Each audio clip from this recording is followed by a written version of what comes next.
స్వాతంత్ర్యం కోసం పోరాడిన భారతదేశ కీర్తి కిరీటం, మరణం లేని అమరుడు భరత్కు ఆయుధాలతో పోరాడడం తెలుసుకొని ప్రపంచానికి చాటి చెప్పిన మహోన్నతుడు నేతాజీ సుభాష్ చంద్రబోస్ అని disabled rights welfare association AP వ్యవస్థాపక అధ్యక్షుడు డిపి మస్తాన్ వలి అన్నారు.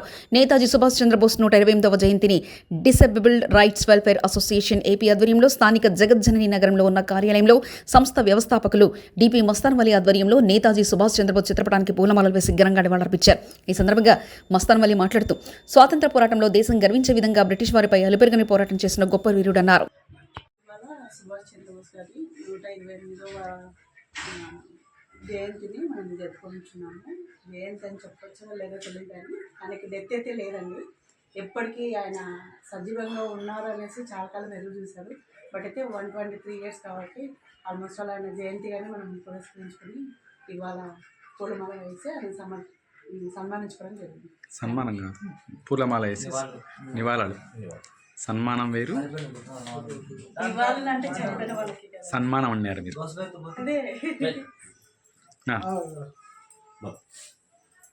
ఈరోజు డిజేబుల్డ్ రైట్స్ వెల్ఫేర్ అసోసియేషన్ ఆధ్వర్యంలో నేతాజీ సుభాష్ చంద్రబోస్ జయంతి సందర్భంగా జగజ్జనని నగర్లో ఉన్న మా కార్యాలయంలో ఆయనకు నివాళులర్పించడం జరిగినది. నేతాజీ సుభాష్ చంద్రబోస్ ఆజాద్ హింద్ ఫౌజ్ అనే ఒక సంస్థను స్థాపించి ఎంతోమంది యువకులను తయారు చేసి వాళ్ళకు ఈరోజు సరిహద్దు బార్డర్లలో మిలిటరీ ఉందంటే గాన అది ఆయన పెట్టిన భిక్షనే. మనకు ఈరోజు మనం అందరము భారతీయులమందరము మన ఇళ్లలో మనము బాగా ఉన్నామంటే, క్షేమంగా ఉన్నామంటే గాన సరిహద్దులలో ఒక ఆర్మీ తయారు చేసి ఆయన మనకు కాపలాదారు పెట్టిన ఘనత అయినది.